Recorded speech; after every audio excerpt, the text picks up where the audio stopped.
नमस्कार। मैं आगरा की निवासी हूँ, पंजाबी परिवार की पुत्री हूँ।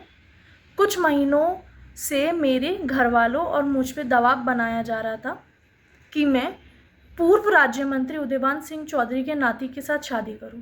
जब हमने इस बात पे विरोध किया, उन्होंने हमें सरेआम जानलेवा धमकी देना शुरू कर दिया। मेरे 12 वर्षीय छोटे भाई, माता और पिता सबको परेशान करना शुरू कर दिया गया। मैं लखनऊ में नौकरी करती हूँ, वहाँ भी मुझे आके परेशान किया गया। पुलिस प्रशासन ने इस पे कार्रवाई करी। लड़के को आगरा से बुलाया गया लखनऊ, और उसने वहाँ आके माफ़ी मांगी और माफ़ीनामा दिया गया। लखनऊ में ये घटना होना उसके बाद से बंद हो गई। ये 8 महीने पहले की घटना थी। उसके बाद से जब जब मैं छुट्टी लेके अपने परिवार से मिलने आगरा आती थी, मुझे धमकाया जाता, मेरे घर के बाहर कुछ लड़के लगा दिए जाते। जैसे ही मैं आती, पूर्व राज्य मंत्री उदयभान सिंह चौधरी के नाती दिव्यांश चौधरी तक ये खबर पहुंच जाती। वे आके मुझे परेशान करता, मेरे माँ बाप भाई को धमकियां देता खुलेआम। हमने पुलिस में गए, 10-90 पे हमने कम से कम 9 कंप्लेंट दर्ज कराई, जिनकी कॉपी मैं पुलिस प्रशासन को दे चुकी हूँ। वुमेन्स हेल्पलाइन ने भी इस पे कार्रवाई करी। उनके घर वालों को समझाया गया, लड़के को समझाया गया। वे यही बोलते गए कि अब हम दोबारा नहीं करेंगे, अब हम दोबारा नहीं करेंगे, पर उन्होंने फिर भी ये किया। विमेन हेल्पलाइन के थ्रू ही मैंने आगरा शाहगंज थाने में भी कंप्लेन कराई, बहुत कंप्लेन कराई। उस पर कोई कार्रवाई नहीं करी गई, कोई एफआईआर नहीं लॉन्च करी गई। 3-4 महीने बाद दोबारा ये घटना हुई।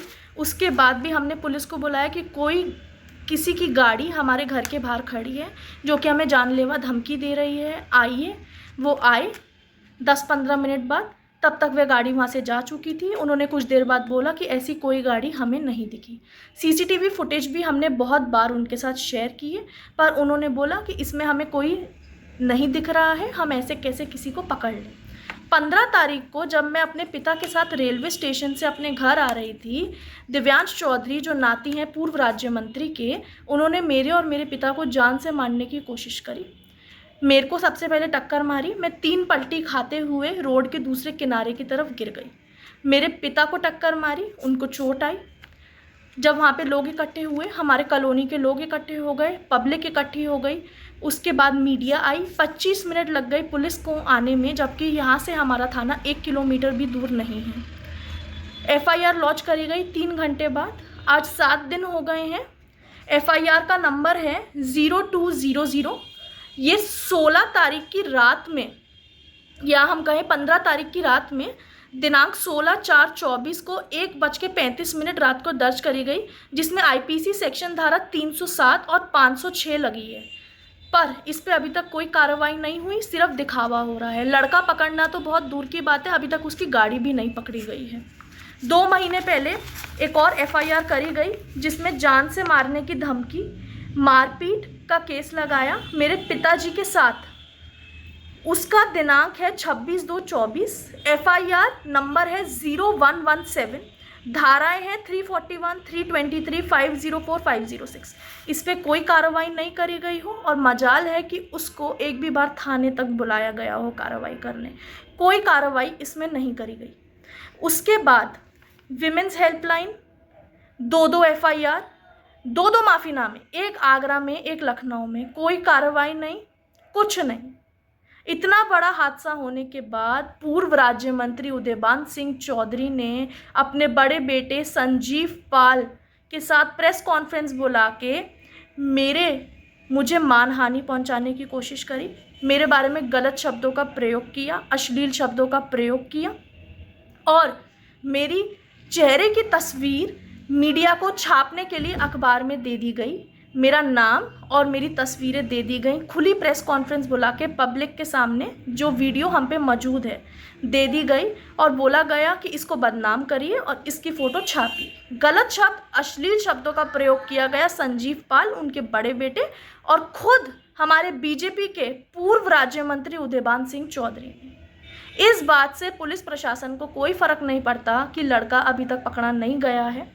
इस बात से भी कोई फ़र्क नहीं पड़ता कि एक फीमेल के बारे में गलत शब्दों का प्रयोग खुलेआम बीजेपी के लोग ही, जो मंत्री रह चुके हैं, वो खुद कर रहे हैं अपने बड़े लड़के संजीव पाल के साथ। और आईपीसी के धारा के अंतर्गत किसी भी फीमेल की फ़ोटो सर्कुलेट करना या उसके बारे में अश्लील शब्दों का प्रयोग करना दंडनीय अपराध है। पर फिर भी किसी को कोई फ़र्क नहीं पड़ता, क्योंकि वे स्वयं बीजेपी का एक हिस्सा हैं। बीजेपी के पूर्व राज्य मंत्री रह चुके हैं उत्तर प्रदेश से, आगरा शहर से, इसलिए किसी को कोई फ़र्क नहीं पड़ा अभी तक।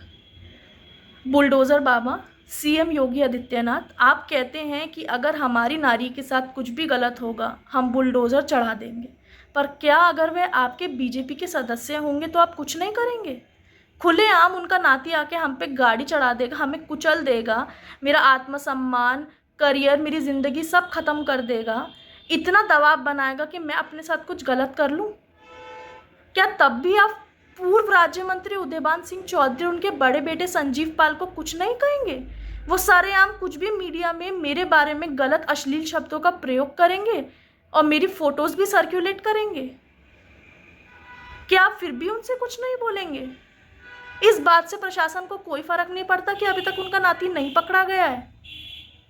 ना पकड़े जाने पे भी, फरार होने के बाद भी उनकी मर्यादा देखिए कि वो सामने आके मेरे बारे में उल्टा गलत शब्दों का प्रयोग कर रहे हैं, जो कि पीड़ित है, जिस पे गाड़ी चढ़ाई गई हो, जो 3 पलटी खा के दूसरी तरफ सड़क के किनारे गिरी हुई हो, जिसके पिता को इतनी हानि पहुंचाई हो, छोटे भाई को धमकी दी हो, माता को धमकी दी हो, उसके बाद भी उसके बारे में अश्लील शब्दों का प्रयोग, उसकी फ़ोटो सर्कुलेट करी जा रही है।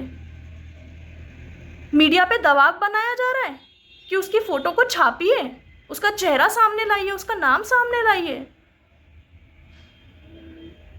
हम पंजाबी समाज अभी तक सामने नहीं आया है, बीजेपी के खिलाफ कोई विरोध नहीं किया, क्योंकि हम खुद 70 साल से बीजेपी को वोट करते हैं। पर अगर हमारे साथ बीजेपी की सरकार ऐसा ही करेगी तो हम भी सामने आएंगे और बीजेपी का विरोध करेंगे। मेरी आपसे हाथ जोड़ के विनती है, honourable chief minister CM Yogi Adityanath, honourable prime minister Narendra Modi ji, please take strict action against ex Rajya Minister Udayban Singh Chaudhary, his elder son Sanjeev Pal and his grandson Divyansh Chaudhary. Please. Thank you.